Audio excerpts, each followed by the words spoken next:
자, 오늘은 여호수아 4장의 말씀을 가지고 이 돌들의 뜻이 무엇인지를 묻거든 이란 제목으로 말씀을 좀 나누도록 하겠습니다. 우리 옆 사람이랑 같이 인사 나누도록 하겠습니다. 잘 오셨습니다. 잘 오셨습니다. 좀 밝게 웃으면서 좀 해주세요. 잘 오신 거 맞죠? 잘 오셨습니다.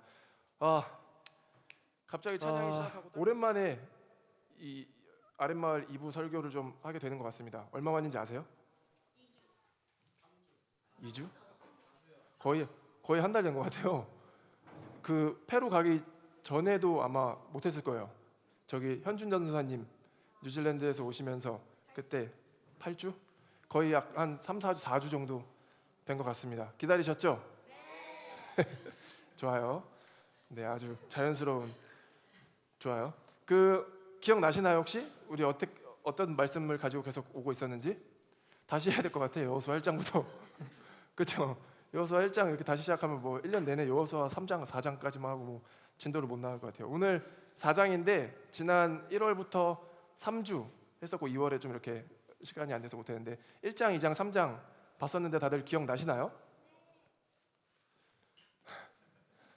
NG 우리 여기 새로운 분들 많은데 이러면 안 돼. 여호수아 1장 기억나는 거 있어요 혹시? 야, 역시 네. 강하고 담대하라.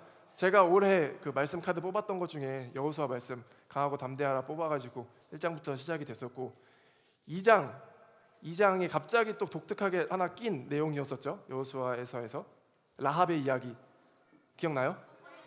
뻔뻔해지자. 그 라합이 기생 라합이 엄청 뻔뻔하게 막 붙잡잖아요. 나한테 복을 주시지 않거든 나를 구원하소서 우리 가족까지도 구원하라고 이렇게 막 뻔뻔하게 붙잡는 모습 보고 이렇게 간절해지자라는 말씀을 좀 드렸었고 오늘 이제 3장, 4장이 좀 연결되면서 진행이 되는데 3장 말씀 좀 기억해 볼 수 있을까요?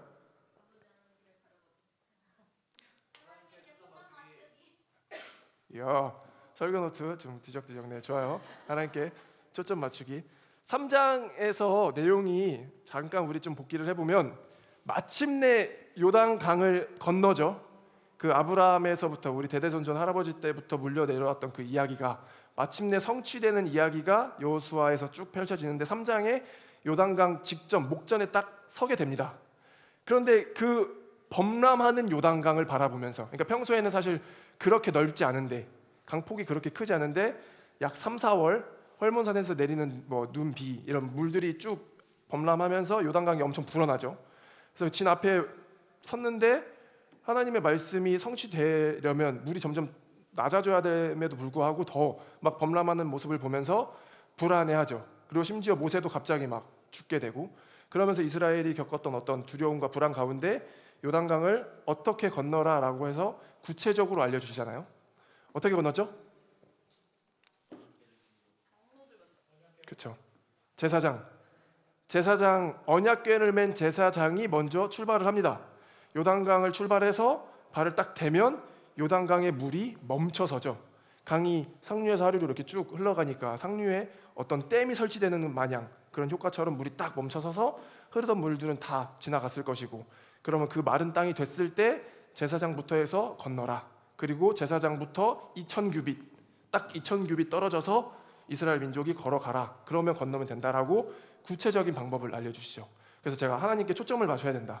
이건 어떤 우리의 인간적인 방법으로 건널 수 있는 것이 아니라 제사장 그 언약궤에 초점을 맞춰서 걸어가라라는 말이 하나님께 초점을 맞추자라는 메시지로 좀 연결시켜서 우리가 나눴었는데 다 기억나실 거예요? 좋습니다. 오늘은 4장인데 이 4장은 요단강을 건너는 것에 대한 다른 각도로 좀 또 다시 한번 강조하고 있는 듯한 느낌이 들어요.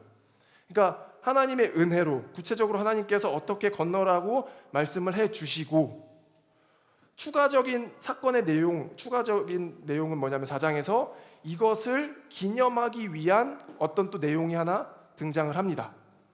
이해되세요? 그러니까 3장, 4장은 새롭게 다른 이야기가 펼쳐지는 게 아니라 뭐 묶어서 3장에서 구체적으로 건너는 행위에 대한 이야기가 나왔다고 하면 4장은 그것을 기념하기 위해서 하나님께서 또 어떠한 미션, 하나의 사건을 벌이시죠. 4장 20절 부터 한번 다시 읽어봐 드릴게요. 여호수아는 요단강에서 가져온 돌 12개를 길갈에 세우고 이스라엘 자손에게 이렇게 말하였다. 당신들 자손이 훗날 그 아버지들에게 이 돌들의 뜻이 무엇인지를 묻거든. 22절 당신들은 자손에게 이렇게 알려주십시오. 이스라엘 백성이 이 요단강을 마른 땅으로 건넜다. 그러니까 사실상 마른 땅으로 건널 수 없는 일이었잖아요. 이건 너무 초자연적인 현상, 하나님께서 하시지 않으면 도저히 불가능했던 어떤 그 일을 기념하고 기억하기 위해서 4장도 추가적으로 지금 전개가 되고 있다는 거예요.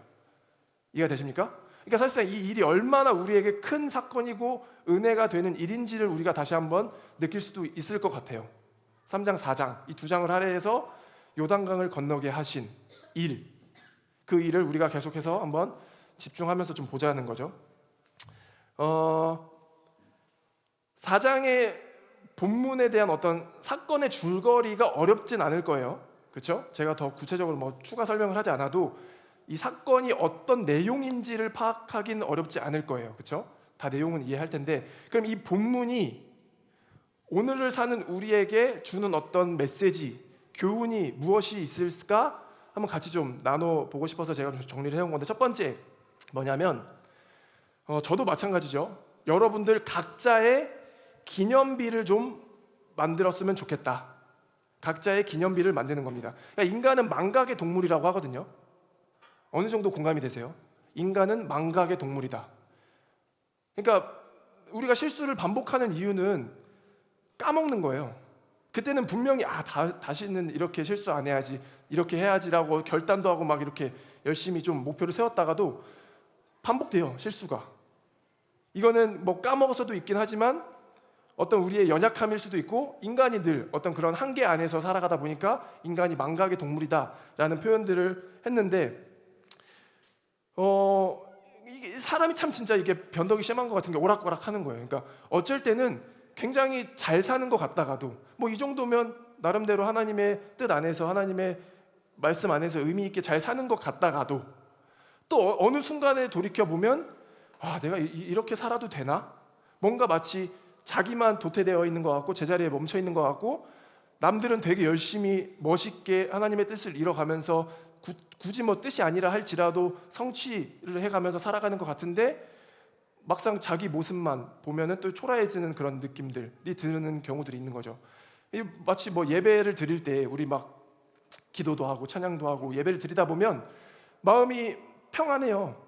마음이 평안하잖아요. 마치 하나님이 우리와 함께 계신다라는 그런 어떤 사실 안에서, 객관적인 그런 느낌 안에서, 그치 우리가 삶을 잘 살아낼 수 있을 거야라는 어떤 담대함을 품다 가도 또 막상 각자의 삶의 현장에 가면은 이거를 금방 잊고 불안해하고 살아가는 게 우리의 모습이다라는 거죠.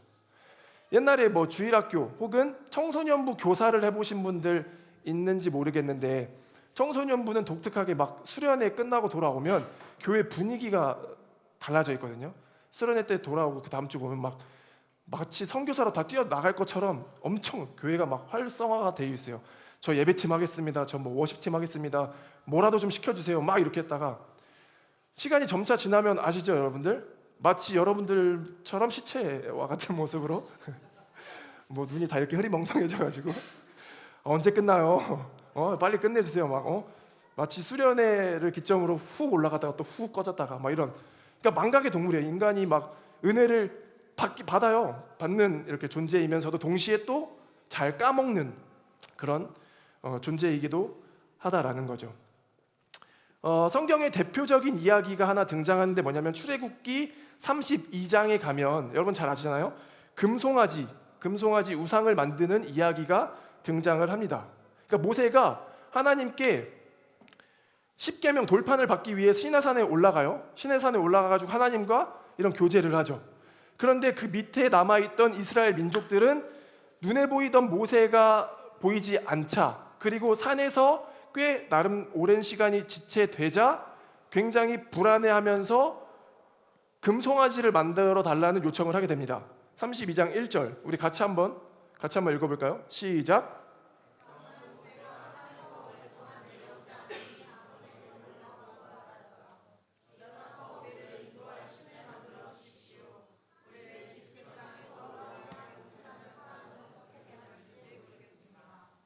아멘. 그러니까 분명하게 하나님의 은혜로 출애굽하여서 이 시간까지 온 걸 알매도 불구하고 모세가 시내산에 올라가자 그 시간이 조금 지체되자 또 그 불안과 두려움을 못 이기고 눈에 보이는 무언가를 만들어 달라고 요청을 한다라는 거예요. 우리에게 신을 만들어 달라. 그러니까 얼마나 인간이 변덕이 심하며 망각의 동분이라는 것을 우리가 좀 확인해 볼 수 있게 되는 거죠. 하나님께서 돌들을 가져다가 기념비를 세우라라고 하신 그 말씀이 오늘 본문에 증거하면 훗날 너희의 자손들이 이 돌들의 뜻이 무엇인지 묻거든 이렇게 설명하여라라고 말씀하시지만, 그럼에도 불구하고 우리가 또 한 번 확인할 수 있는 내용은 뭐냐면, 그때 당시를 살아가고 있던 이스라엘 민족, 이제 여리고와 가나안과 전쟁을 치러야 하는 그 긴박한 상황에 있는 이스라엘에게 가시적인 눈에 보이는 그 무언가, 선명한 무언가를 보여주고 싶으신 것 아닌가라는 생각을 해보게 된다는 거예요. 인간이요, 시각에 매우 취약하거든요. 우리가 눈에 보는 자극에 대해 매우 취약하다라고요. 여러분들 충분히 아시죠? 우리가 SNS, 유튜브 이거 계속 보고 있으면 어느 순간 나도 모르게 내 머리가, 뇌가 막 이렇게 복잡해져요. 그만큼 눈에 보이는 것에 굉장한 취약한 것이 인간인데, 그렇기 때문에 하나님이 그런 인간의 연약함을 아셔서 눈에 보이는 선명한 무언가를 세워주고 싶으셨던 것 아닐까라는 생각도 추가적으로 해보게 된다라는 거예요. 맞나요? 모세가 출애굽하여서 가데스 바네아라는 지역에서 12명의 정탐꾼을 뽑아서 미리 정탐을 보내죠. 그때 돌아온 정탐꾼들이 불순종하면서 고백했던 내용이 뭐냐면, 우리가 가서 보니, 그러니까 실제 그 사람들이, 정탐꾼들이 가서 보니까 시각적인 것에 예민하고 취약한 우리가 눈에 보니까 우리보다 훨씬 더 체구도 크고 그에 비하면 우리는 메뚜기 같아서 전쟁에서 절대 승리할 수 없겠다라는 고백들을 한다라고요. 그만큼 인간은 눈에 보는 것에 매우 취약한 존재라는 거예요. 시각에 매우 예민하고 무엇을 보느냐가 아마도 신앙에 매우 큰 영향을 줄 수도 있을 것 같아요. 우리가 무엇을 보고 사는지가 신앙에 매우 큰 영향을 줄 수 있다라는 거죠. 이렇듯이 인간이 시각에 매우 영향을 받는데, 그래서 하나님께서 눈에 보이는 기념비를 세우시면서 그때 당시를 살아가는 이스라엘 민족에게도 큰 영향력을 주고 싶으셨던 것은 아닐까라는 생각을 해보게 된다라는 거죠. 여러분들 각자만의 기념비를 좀 세웠으면 좋겠습니다. 제가 방에 제 책상, 제가 설교를 작성하고 하는 이 책상이 기역자로 되어 있는데 모니터가 이렇게 코너에 있거든요. 이 코너에. 그래서 이쪽 편도 있고 이쪽 편도 쓰는데, 책상 모니터를 기준으로 양쪽 이렇게 벽 쪽에 덕지덕지 막 이런 게 많이 붙어 있어요. 왼쪽에는 나름대로 어떤 말씀 구절들, 제가 받았던 은혜들의 말씀 구절들 막 이렇게 써서 붙여놓고, 우측에는 신앙 고백들, 사도신경들 좋아하는 글귀들, 기도문들 막 이렇게 덕지덕지 붙여놨는데, 그걸 붙여놓는 이유가 이게 아무런 영향을 주지 않는 것 같아도 눈으로 한번 보는 게 매우 큰 영향을 줄 때들이 있는 거예요. 다시 한번 그걸 봄으로 인해서 한 번 더 생각하게 되고, 한 번 더 생각하는 것들이 우리 마음 가운데 담게 된다라는 거죠. 무슨 말인지 아세요? 그러니까 우리가 시각에 매우 취약한데, 우리가 눈에 보이는 것들에 그런 기념비를 세우는 작업들을 통해서도 충분히 실수하지 않을 수 있는 것들을 극복해낼 수 있겠다라는 생각이 든다라는 거죠. 각자만의 기념비를 좀 세우자라는 거예요. 제가 그걸 왜 붙여놨냐면, 저 역시 여러분들과 같은 연약한 인간이기 때문에 저도 영적으로 이게 롤러코스터가 심하거든요.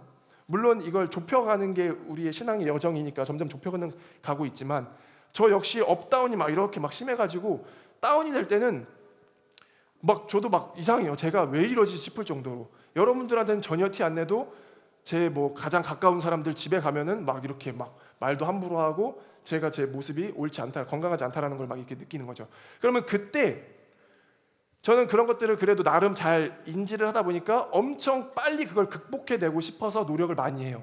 내가 진짜 이거 제정신이 아닌 것 같은데 왜 이러지라는 인지가 먼저 되고, 그럼 그때 이건 분명히 내 마음에 어떤 건강하지 못한 것으로 출발한 게 발견이 되는 것 같은 거예요.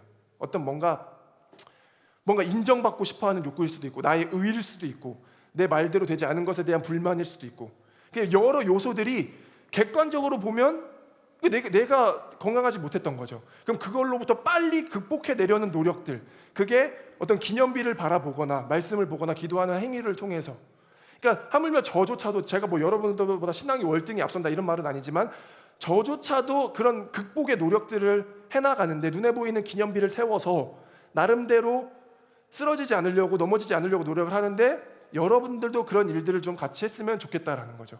그게 누군가에게는 저는 뭐 다 다를 수 있다라고 봐요. 어렸을 때 부모님이 해줬던 어떤 뭔가의 신앙 교육일 수도 있고 낡은 뭐 어떤 성경책일 수도 있고 수련회 때 받았던 은혜의 기억일 수도 있고 뭐 다양하죠. 여러분들이 그때 경험했던 어떤 경험들, 아 하나님이 정말 나를 사랑하시는구나, 정말 하나님이 내 삶의 주인이 되셔서 내 삶을 지금 돌아보니 이렇게 선하게 인도해 오셨구나라는 것들을 느끼게 해주는 기념비 전 다 있을 거라고 믿어요. 그럼 그 기념비를 더 여러분들이 보이는 곳곳에 배치를 함으로 인해서 넘어질 수 있는 어떤 실수들을 좀 줄여보자라고 하는 거예요. 제가 수민이한테 좀 고마웠던 감사했던 게 뭐냐면 수민이도 나름대로 살아가면서 삶의 어려움들이 있을 거 아니에요, 그렇죠? 뭐 나름대로가 아니라 여러분 우리가 예상할 수 있는 충분한 어려움들이 있어요. 왜냐하면 몸이 불편하다 보면 살아갈 때 그렇죠? 어려움들이 있으면 그것이 자연스럽게 영적으로 공격과 영향을 주게 된다라는 거예요. 근데 제가 고마운 게 뭐냐면 늘 그런 일들이 발생하면 연락을 해요. 뭐 목사님한테 연락을 하든 저한테 연락을 해서 뭐 잠깐 시간 되냐, 밥 한번 먹을 수 있냐라고 해서 아 무슨 일 있어, 뭐 어떤 일이야 얘기를 물어보면 자기가 영적으로 자꾸 막 이렇게 무너지는 것 같은 느낌이 들고 자꾸 이상한 생각이 들고 밤에 잠이 안 오고 나쁜 생각을 반복적으로 하다 보니까 빨리 이걸 털어내고 극복하고 싶은 마음에 목사님들이랑 이렇게 이야기를 좀 나누고 싶어서 요청을 한다라고 얘기를 하는 거예요.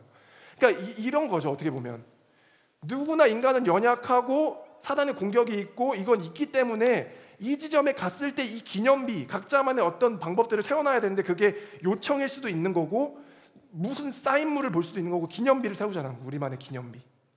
아멘.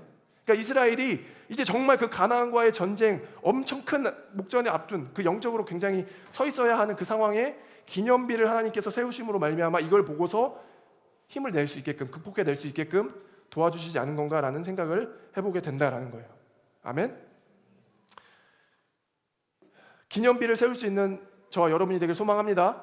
아멘. 우리 한번 그걸 구체적으로 생각해봤으면 좋겠어요. 두 번째는 뭐냐면 이게 더 중요하죠. 어떻게 보면 여러분 스스로가 누군가의 기념비가 되어주는 일입니다. 여러분들이 누군가의 기념비가 되어주는 거예요. 그러니까 2024년 오늘날 당시 그 길갈에 세웠던 기념비는 무엇이 될 수 있을까를 생각해 보면 오늘날 현대에는요 가장 좋은 기념비가 저는 하나님을 믿는 여러분들과 같은 하나님의 자녀라고 생각을 합니다. 우리가 눈에 보이는 어떤 조형물, 어떤 그런 것들도 다 기념비가 될 수 있겠지만 오늘날 이 시대를 살아가면서 가장 임팩트가 있고 영향력이 있는 기념비는 진짜 하나님을 말씀을 그대로 그 하나님의 말씀을 내 삶의 가치관으로 완전하게 뿌리 내려서 그대로 살아가는 삶에 영향력을 줄 수 있는 여러분들이 엄청난 기념비가 될 수 있겠다라는 생각이 든다라는 거죠.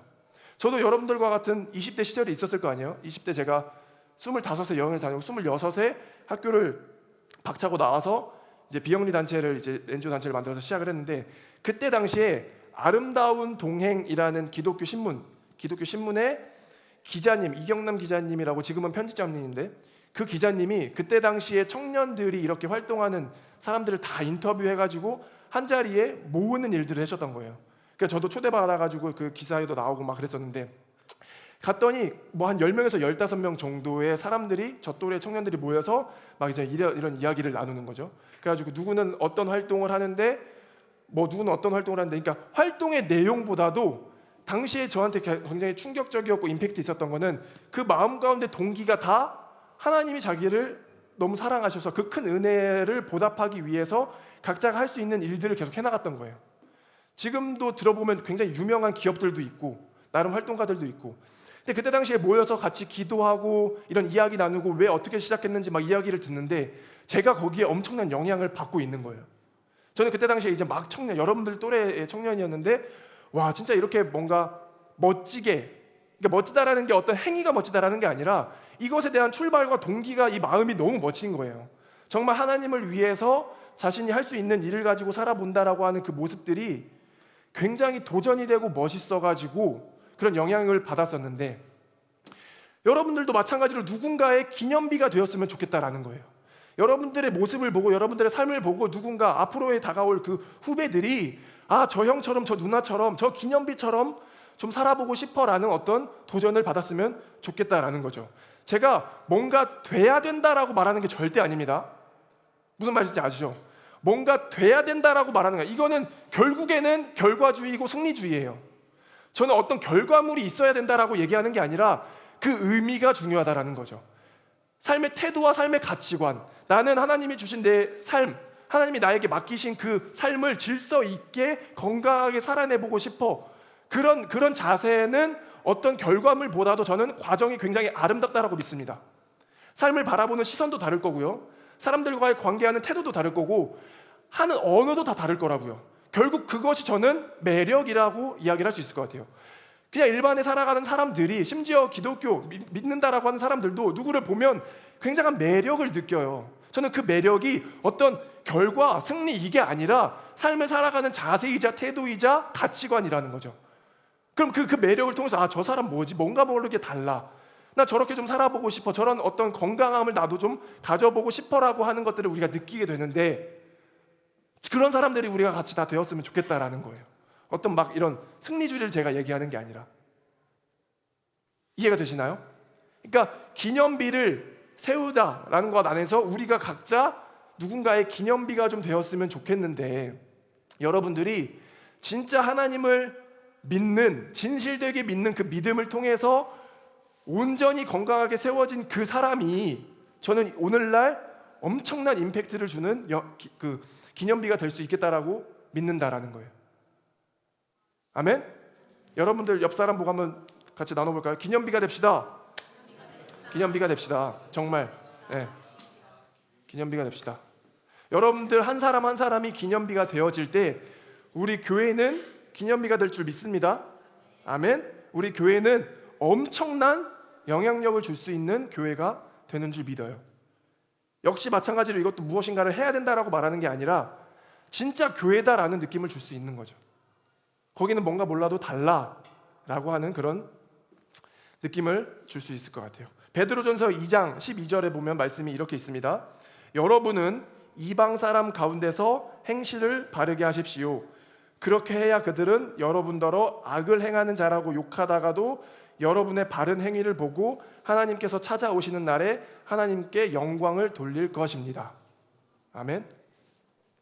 베드로전서 2장의 12절 말씀이었어요. 그러니까 길갈에 세워진 기념비를 보고 누군가는 하나님의 선하심, 하나님께서 해오셨던 그 은혜들을 기억하는 것처럼 2024년에 세워진 한 사람, 여러분들 한 사람 한 사람의 삶을 보고 하나님의 살아계심을, 선하심을 경험하게 된다는 거죠. 저는 진짜 오늘날에 전도할 수 있는 방법은 그거 말고는 이제는 거의 없다라고 믿어요. 우리가 아무리 길거리에 나가서 이렇게 복음 전하는 것도 분명하게 효과는 있죠. 하나님의 방법과 때에 맞춰서 전달되어진 사람에게는 하나님이 드라이브를 하셔서 오게 하겠지만, 저는 그래도 무엇보다 가장 큰 효과적인 것은 여러분들의 삶이 결국에는 매력적으로 보여야 된다라고 믿는 것 같아요. 진짜 뭐가 몰라도 다른 그 삶의 태도와 자세를 보고 저 사람 진짜 믿는 게 다르구나. 우리 오늘날 현대에 지금 떠도는 이야기가 뭐가 있냐면 예배 무용론, 교회 무용론도 있어요. 그러니까 예배 무용론은 뭐냐면 예배 백날 드려봐야 우리 장로님들 보니까, 권사님들 보니까 예배 뭐 수만 번 드린 것 같은데 예배 백날 드려봐야 아무짝에 쓸모 없더라. 왜? 뭐 똑같아 결국. 뭐 장로님들 어디 뭐 권사님들 자기 뭐 회사 운영하실 때나 혹은 뭐 어떤 일할 때 보면은 뭐 직원들 그냥 막대하고 결국에는 자기 이기적인 모습들 보여주고. 그러니까 뭐 예배 뭐 수만 번 드려도 결국 사람 하나도 안 변하고 다 똑같네. 그러니까 예배 무용론. 결국은 교회 무용론도 마찬가지죠. 아무리 교회 막 사람들 되게 그날은 주일에는 와서 착한 척하고 선한 사람처럼 보여도, 인사하고 서로 뭐 가까운 것처럼 보여도 결국 삶의 자리 돌아가서는 결국 교회 다 필요 없네. 아무 영향력도 못 주네. 교회 무용론. 그러니까 이 정도의 이야기까지도 나오는 시대에, 그렇죠? 우리가 유일하게 하나님의 선하심과 살아계심을 보여줄 수 있는 방법은 우리 한 사람이 진짜 하나님의 말씀을 붙잡고 건강하게 세워져 있는 것 아닌가라는 생각을 하게 된다는 거죠. 다시 한번 인사해봅시다. 기념비가 됩시다. 여러분들 꼭 기념비가 되시길 축복합니다. 여러분들 삶을 보고 여러분들 직장에서 학교에서 진짜 뭐가 몰라도 다르다, 하나님이 살아계시구나라고 하는 그런 말씀을 듣는 은혜가 있길 간절히 소망합니다. 마지막 말씀 나누고 마무리를 좀 하도록 하겠습니다. 마지막은요, 하나님은 공동체를 통해 하나님의 뜻을 이루길 원하신다입니다. 하나님은 공동체를 통해 하나님의 뜻을 이루길 원하신다. 첫 번째는 기념비를 세우자였고, 여러분들의 각자의 기념비를 세우는 것. 그리고 두 번째는 여러분들이 기념비가 좀 되는 것이었는데, 마지막은 하나님은 공동체를 통해 하나님의 뜻을 이루길 원하신다입니다. 12절 말씀 우리 같이 한번 읽어보면 좋겠어요. 12절 시작.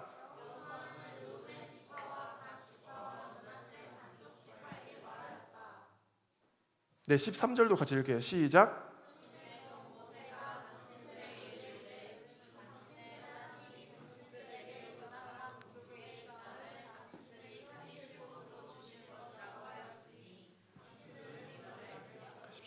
아멘. 이게 무슨 말이냐면 이스라엘이 12지파로 구성이 되어 있죠. 12지파로 구성이 되어 있는데 르우벤 지파, 그리고 갓 지파, 므낫세 반 지파는 이미 요단강 동편에 땅을 분배받아서 정착을 했던 지파예요. 그건 무슨 말이냐면 굳이 요단강을 건너지 않아도 먹고 사는 문제에 전혀 문제가 없었다라는 뜻이에요. 이해가 되시나요? 그 세 지파는 이미 요단강 동편의 땅을 분배받아서 사실 굳이 목숨을 걸면서까지 요단강을 건너지 않아도 큰 문제가 없었다라는 거죠. 근데 하나님께서는 구체적으로 정확하게 12지파 다 건너라고 하세요. 그러면 그 뜻이 무엇이냐면 하나님께서 하나님의 뜻을 이루시기에는, 그 전쟁을 승리하기에는 12지파 모두가 다 한 마음과 한 뜻으로 동참하여야 전쟁에서 승리할 수 있다라는 뜻인 거죠. 그거는 하나님 편에서 이야기를 할지라도 이 세 지파 편에서 서서 보면 굉장히 불편한 일이에요. 이미 잘 먹고 잘 살 수 있는 요단강 동편의 땅을 분배받았음에도 불구하고 요단강을 건너라라고 하는 그 명령이 불순종하기 딱 좋은 이야기다라는 거죠. 그렇지 않나요? 왜냐하면 요단강은 범람하고 있고 실제 이 강을 어떻게 건너야 되는지라는 불안과 눈에 보이는 모습을 보면 안 하고 싶잖아요. 왜 굳이 그걸 건너야 되냐고. 그 세 지파는 그냥 여기서 잘 살면 되는데 요단강을 결국에는 건너게 하신다라는 거죠. 개개인의 신앙이 물론 너무 중요하죠. 왜냐하면 개개인이 모여서 교회가 되고 공동체가 되는 거니까. 개개인의 신앙이 물론 너무나도 중요하지만 저는 분명하게 믿는 것 중에 하나는 하나님이 왜 공동체를 그럼 우리에게 요청하시는가, 분명한 뜻이 있다라고 믿어요.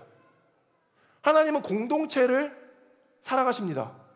하나님은 개개인의 신앙이 올바르게 서 있는 것 너무나도 중요하다라고 말씀하시지만 누군가가 올바르게 서 있지 않음에도 불구하고 나만 건강하게 서 있는 거, 그것도 좋은 일은 아닌 것 같아요. 뻔히 우리 공동체에 누군가가 힘들어하고 잘못을 저지르고 있고 아파하고 있는데 나는 뭐 그냥 내 요단강 동편에서 땅 잘 짓고 잘 살고 있으니까, 나는 다 분배받았으니까 더 이상 뭐 나는 할 게 없어라는 태도로서 교회를 이루고 있다라고 하면 그건 교회가 아닌 거죠.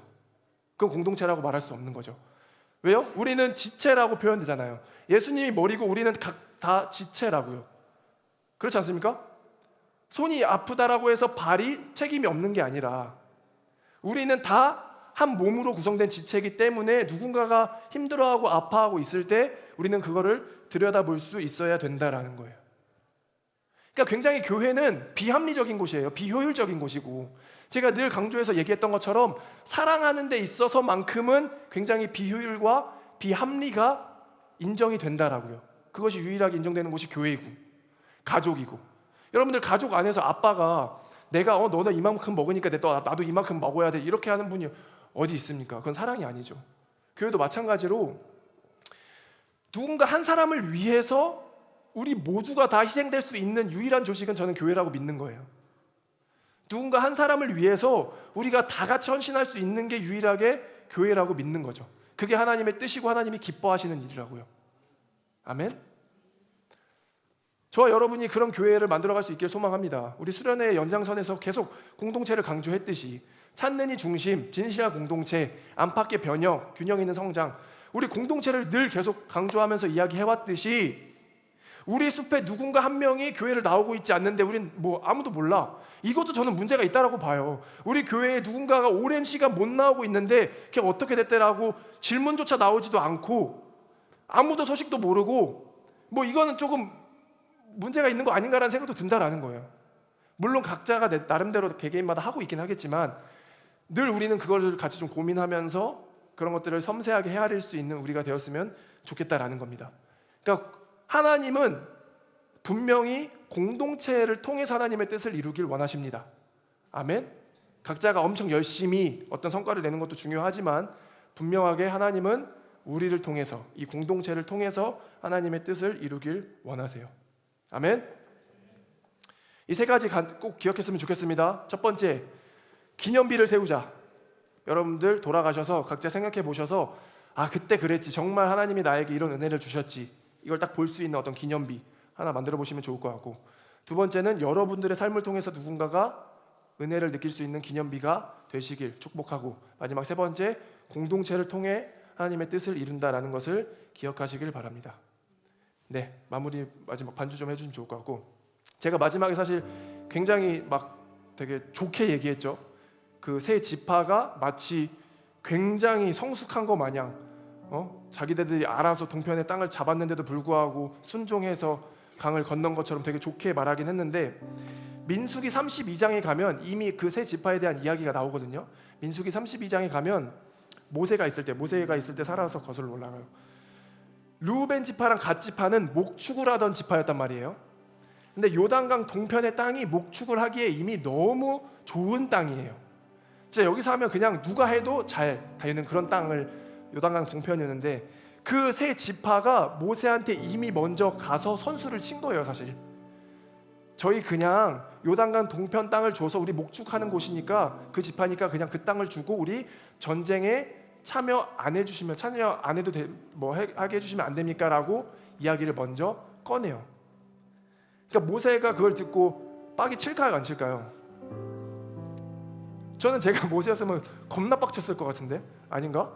왜냐하면 12지파가 이미 그 하나의 목적을 향해서 달려가고 있는데 지들이 먼저 모세한테 찾아와가지고 저는 전쟁 못하겠어, 전쟁 안 하게 해주세요 라고 얘기를 하고, 저희는 목축하는 곳이니까 이 기름진 땅을 우리한테 먼저 좀 주시면 안 돼요 라고 한다라고요. 그러니까 모세 입장에서는 아니 다 같이 고생하고 있는데 좀 안 빡칠까? 아니에요? 나만 나쁜 사람이야? 전 진짜 모세가 실제로 좀 막 화가 났을 것도 같아요. 근데 아니나 다를까 모세가 화가 나서 혼을 내면서 약속을 하긴 하죠. 그 땅을 주긴 주겠다. 그런데 요단강을 건너면 너네가 앞장서서 전쟁에 참여해야 될 거야 라고 해서 사실 오늘 본문처럼 앞장서서 가게 된 거예요. 좀 이제 이해가 되시죠? 그런 상황들이 있었는데, 저는 이게 마치 우리의 개개인의 삶 같거든요. 그러니까 뭐랄까, 처음에는 다 어느 정도 좀 어리숙하죠. 누가 어떻게 갑자기 막 하나님의 살아계심을 온전히 경험하고 체험해가지고 성숙하게 다 순종하고 말씀 앞에 이렇게 거룩하게 반응해서 살아가겠어요. 지금 마치 요단강 동편에 있던 그 지파처럼. 근데 거슬러 올라가면 그들도 우리와 같은 연약한 인간이었다라는 것을 민수기가 보여주고 있는 것 같아요. 이게 우리의 삶 같은데, 무슨 말을 하고 싶은 거냐면, 적어도 시간이 흘러가면서 제자리에 있진 말아야겠다라는 생각이 든다라는 거죠. 그러니까 우리가 지금 어느 정도 연약해 보이고 믿음이 불완전해 보여도 마침내 그 지점에 갔을 때는 하나님께 기꺼이 감사하면서 순종할 수 있는 우리가 돼야 되지 않겠냐라는 거죠.